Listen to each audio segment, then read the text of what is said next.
وہ ساتھ چلی، لیکن چلتے ہی جب پیچھے عذاب شروع ہوا تو وہ پیچھے آئے، میری قوم آئے میرے بندے، ادھر سے ہی پتھر آیا سیدھا اس کی بھی کھوپڑی میں، اور وہ بھی فنا پھر رہا، وہ بھی ان کے ساتھ ہونے والی۔ تبھی کہا جاتا ہے کہ لوط کی بیوی بھی ان کے ساتھ ہوگی، پیچھے جانے والوں کے ساتھ رہ کر ہو گئی۔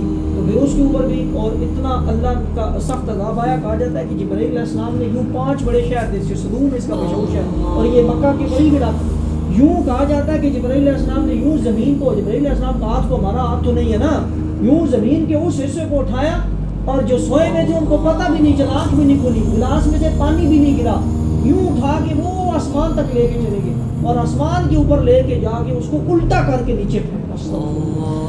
ان کے کتوں کی اور مرغوں کی آوازیں جو ہے وہ آسمان پہ، کہا جاتا ہے فرشتوں کو سنائی، وہاں تک گیا، اتنا اونچا اٹھا کے دے۔ ایک جو بندہ ہے، اگر کسی نے آپ میں سے آدمی کے آپ لوگ ہیں اور آپ نے کسی دیکھو پیراشوٹ اگر اوپر جائے نا تو کتنی ہائٹ پہ جاتا ہوگا، 1000 میٹر یا 500 700 8000 فٹ، 8000 فٹ وہ جائے، وہ زمین پہ آئے، اگر چھتری نہ کھلے تو اس کی میت نہیں ملتی اندر۔ تو جن کو اللہ نے آسمان تک اٹھا کر لے کے جا کے اوندا مارا ہوگا، ان کا کیا شروع، توبہ، اللہ جن کو کہا جاتا ہے کہ جتنے